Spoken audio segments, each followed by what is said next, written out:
Yang saya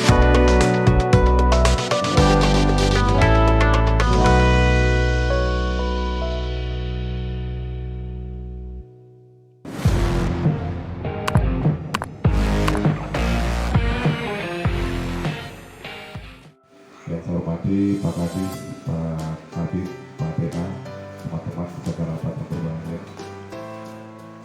Saya ingin meminta penjelasan secara langsung dari Dinas PP yang selama ini terjadi di desa itu hanya katanya.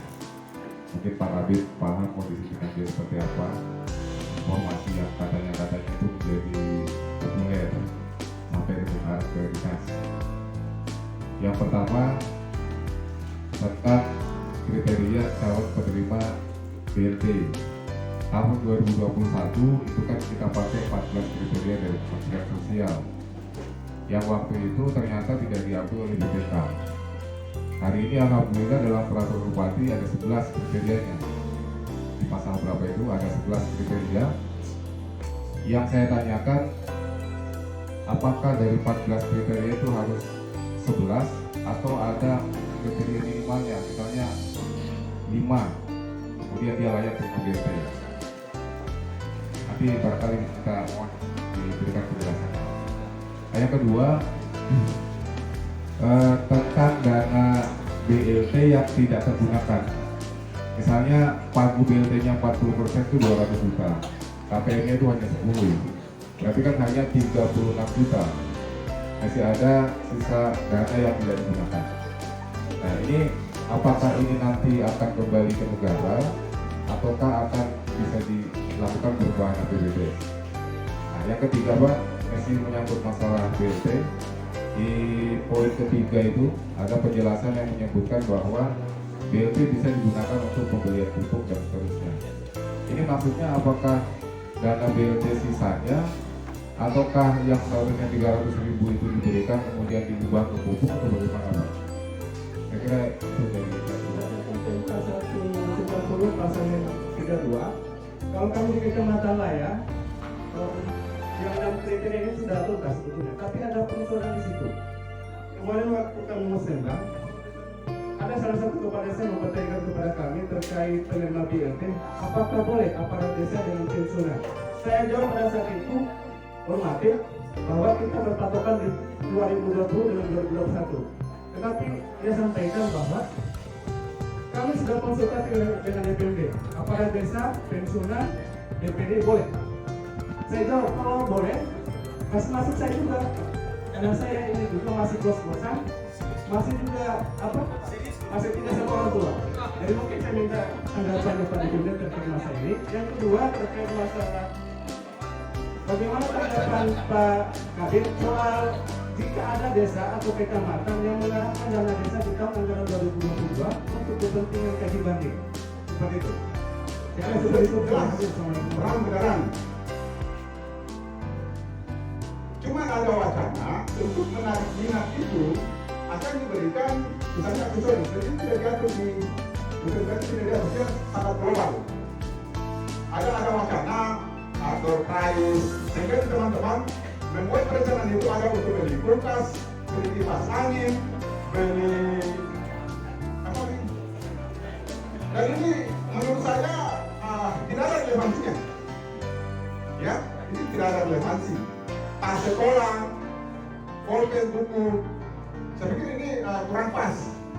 Kalau misalnya untuk anak sekolah, kenapa dia diberikan susu pada saat data sosialisasi dibagikan susu, dibagikan vitamin, dan itu masuk kesentuhan dari sisi kesehatan itu terpenuhi. Saya khawatirnya kalau ini mengajukan ini bicara sekolah, usia sekolah. Nanti pertanyaannya ada kos kemana?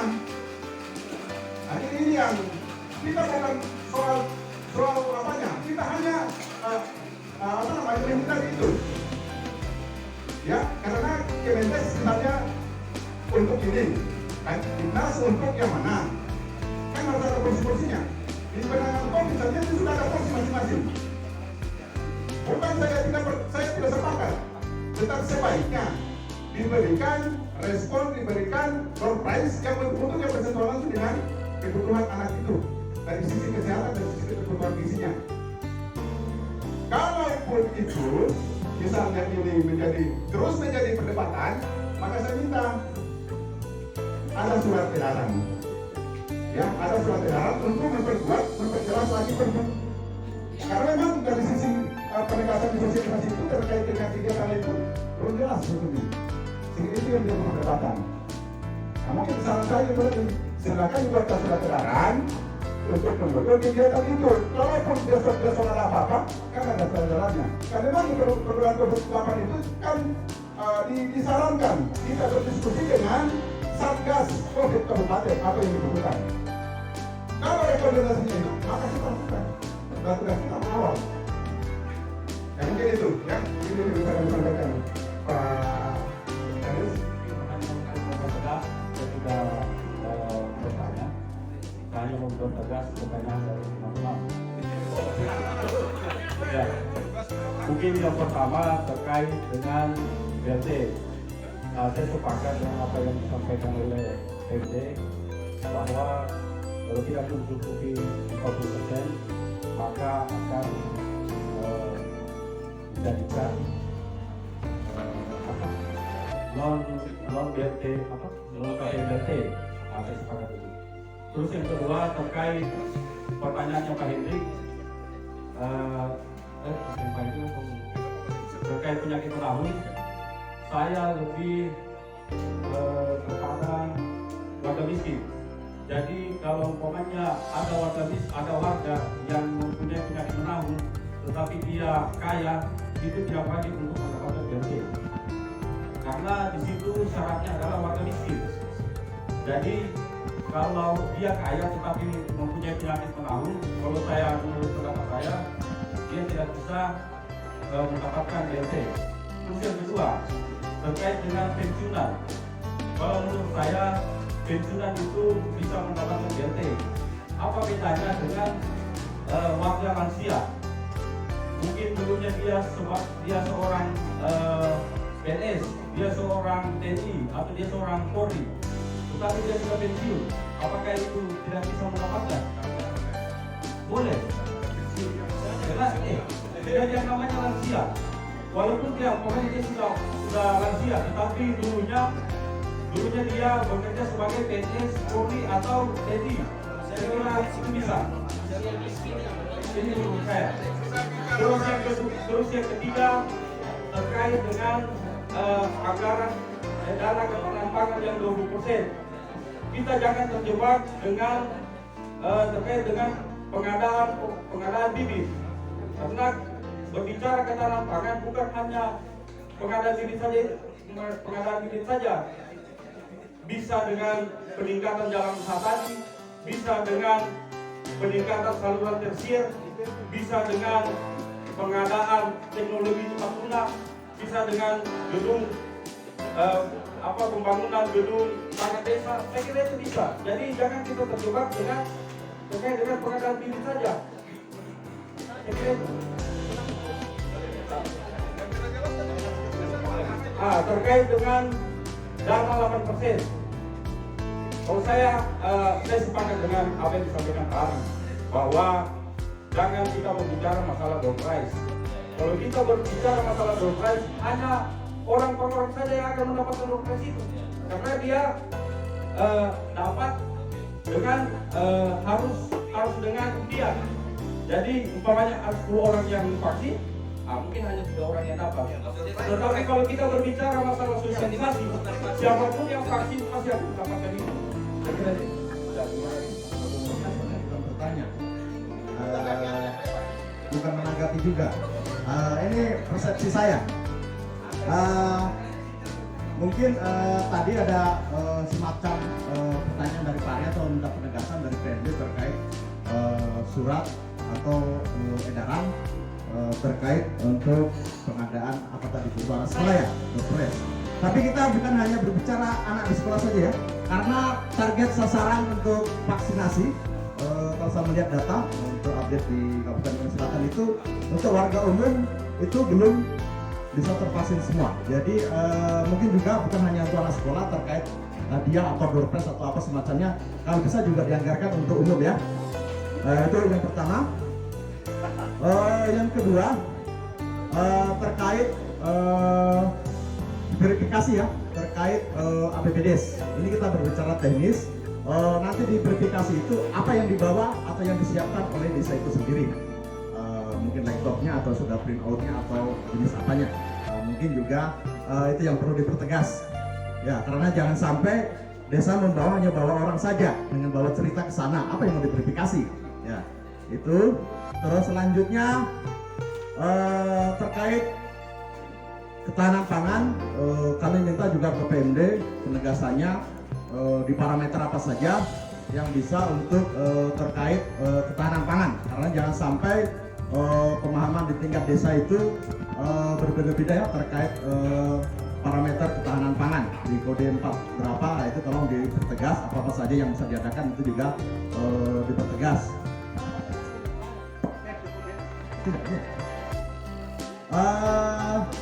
Terus terkait ada di parameter itu tentang terkait peningkatan kapasitas pemerintah desa kalau tidak salah Pak Neni ya. Nah, di situ ada 3 untuk kepala desa, perangkat desa dan BPD. Di situ kegiatannya kira-kira apa saja? Salah satunya. Karena kalau saya dengar dari Pak Dhani sudah di close, tetapi di dalam parameter sendiri itu masih nongol ya. Kalau saya lihat ya masih nongol. Ya, jadi peningkatan kapasitas itu kan memang banyak dia. Banyak jenisnya dan banyak uraiannya terkait peningkatan kapasitas. Lebih baik kita pertanyakan daripada kita salah persepsi. Terus selanjutnya kita minta bocoran juga terkait besok berapa kecamatan apa saja yang mau apa istilahnya itu jadwal sosialisasi. Mungkin itu saja yang terakhir. Terima kasih.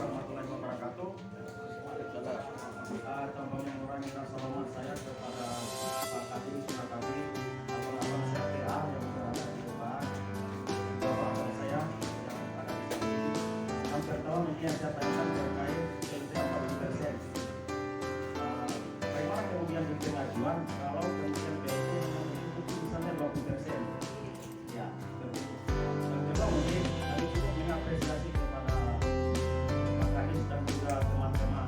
Kalau saya TA, karena tersebut sudah keluar ditandatangani dan ditangkap. Harapan kita di rakor hari ini kami tidak diberikan penjelasan yang gamblang terkait dengan COVID tadi. Penggunaan COVID yang kemudian harus diperjelas kira-kira door price atau apa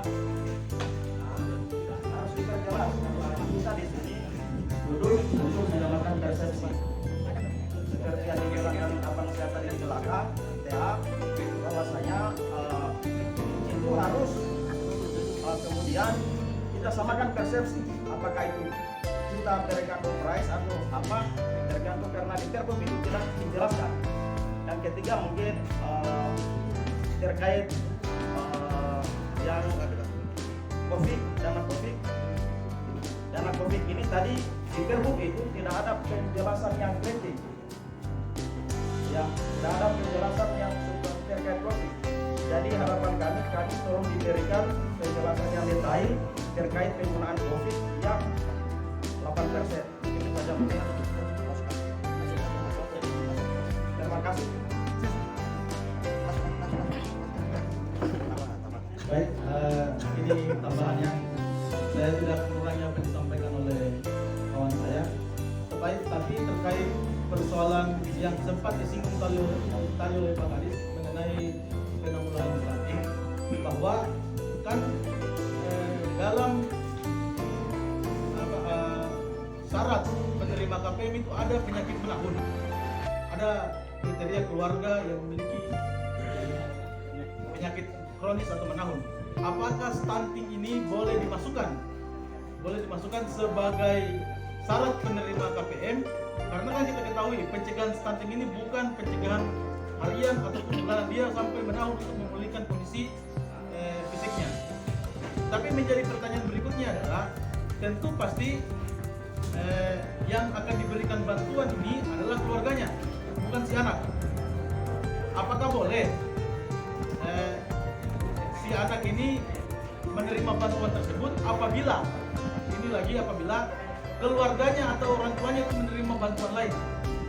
Padahal yang punya penyakit ini kondisinya berbeda dengan jenis bantuannya, misalnya bantuannya adalah PKH atau mungkin bantuannya tentang bantuan pangan seperti itu. Pendamping lokal desa Puasana, Tanjung Tiram dan Gowatu yang terletak di ujung timur Manado Selatan. Jadi kami datang ke sini Pak kurang lebih sekitar 150 km pulang pergi. Pertama Pak, terima kasih banyak Pak Moderator tadi kasih kesempatan kepada kami. Pertama bahwa saya tidak akan berhenti 8% karena tadi sudah jelas diterangkan. Kemudian masalah BLT bagi saya juga cukup jelas. Tetapi yang menurut saya ini di pikiran saya masih remang-remang ini adalah kaitannya dengan ketahanan pangan Pak.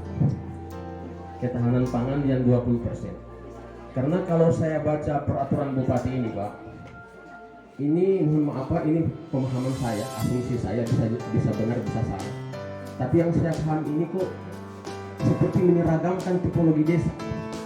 Seakan-akan bahwa Manado Selatan ini adalah desa yang berbasiskan seluruhnya kepada pertanian. Nah, desa saya ini Pak, Puasana Tanjung Tiram itu kalau kita rata-ratakan 60% adalah nelayan Pak. Jadi bicara bibit,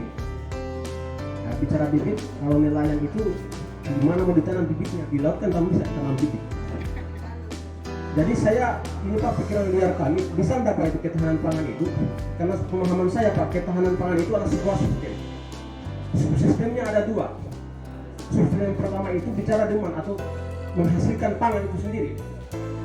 Masuklah di situ bibit. Dan bicara subsistem yang kedua itu kaitannya dengan kemampuan masyarakat untuk mengakses kebutuhan pangannya. Yaitu kita bicara peningkatan pendapatan masyarakat.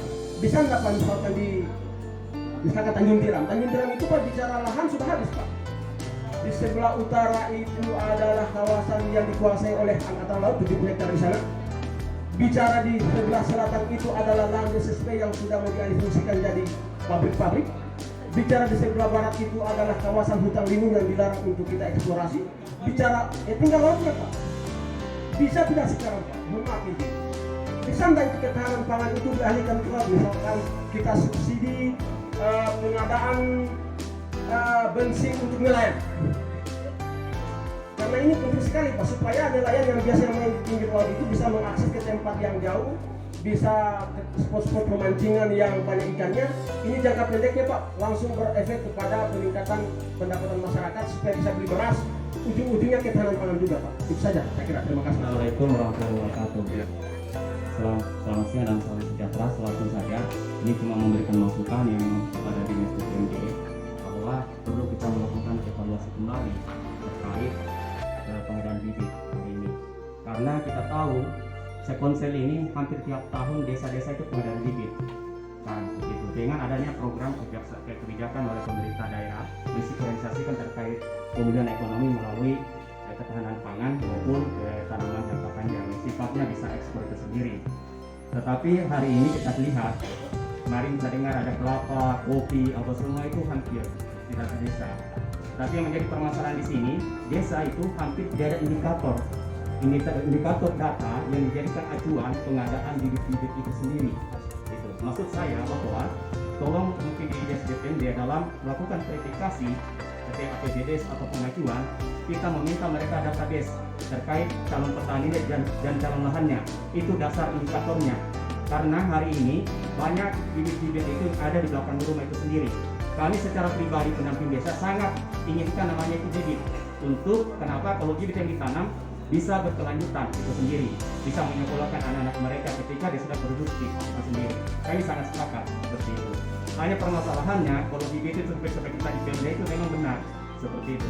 Sehingga mungkin pada DPMD lagi mungkin tolong Pak verifikasi dan desa-desa itu harus punya data berbasis database apa kebutuhannya itu sendiri maupun terkait di bidang hewan itu sendiri. Jangan sampai ujuk-ujuk pengadaan bibit sapi, bibit kambing, bibit itik, apa semua itu tidak ada dasarnya. Siapa yang akan pelihara, di mana dia pelihara, dan sampai itu sia-sia. Seperti itu. Saya kira itu saja kami dari saya terkait masukan terkait pengadaan bibit itu sendiri. Terima kasih. Tidak akan menjual 2% atau 20%, 80%. Ternyata para pengusaha di sana udah paham masalahnya. Yang mau saya sampaikan adalah tadi Bapak di sini mengatakan ada intervensi. Nah, di dalam perencanaan itu kan ada percepatan, Pak. Ada aturan, ada regulasi yang harus dipenuhi oleh para kepala desa. Artinya untuk mempercepat kinerja para kepala desa. Saya minta lewat DPRD ini untuk perencanaan, karena di bahasa lain itu Pak, peraturan RKP itu baru satu desa yang ditetapkan. Nah, yang saya minta adalah ada intervensi dari DPRD, karena DPRD adalah bosnya para kepala desa. Jadi aturan main seperti perencanaan RKP itu dimulai di bulan Juni itu konsekuensi mereka membuat, sehingga perencanaan tidak mau Pak. Jadi masuk di bulan Oktober itu desa-desa itu sudah bisa membuat APBD, walaupun memang sekarang tidak bisa karena memang PMK lama juga. Jadi ada penekanan kepada kepala desa supaya mereka juga bergerak cepat, dan ini juga terlepas dari dengan yang namanya PPD. Karena walaupun bagaimanapun juga itu akan menghambat kinerja kepala desa dan juga menghambat kinerja DPRD. Kemudian yang kedua Pak, minta intervensi dari DPRD itu kepada seluruh desa yang belum bisa mengerjakan pekerjaan sendiri, misalnya tentang sesmides. Kami mengharapkan ada penekanan dari DPRD itu agar desa-desa bisa mengerjakan sendiri tentang sesmides tanpa memakai jasa orang lain. Artinya, tadi saya mendengar curhatnya Bapak bahwa APBS itu rata-rata kepala desa lambat menyetor.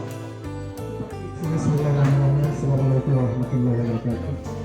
Ya, saya langsung saja Pak dan Pak Kabut.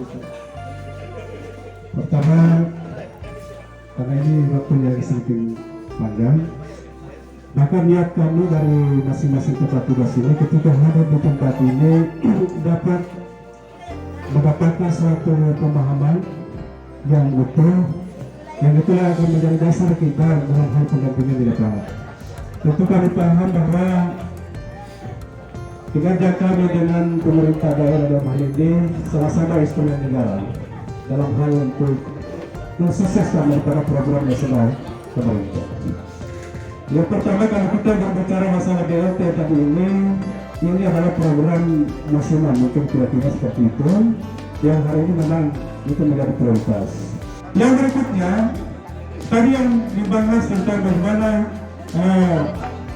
ketahanan pangan ini menyangkut masalah nabati.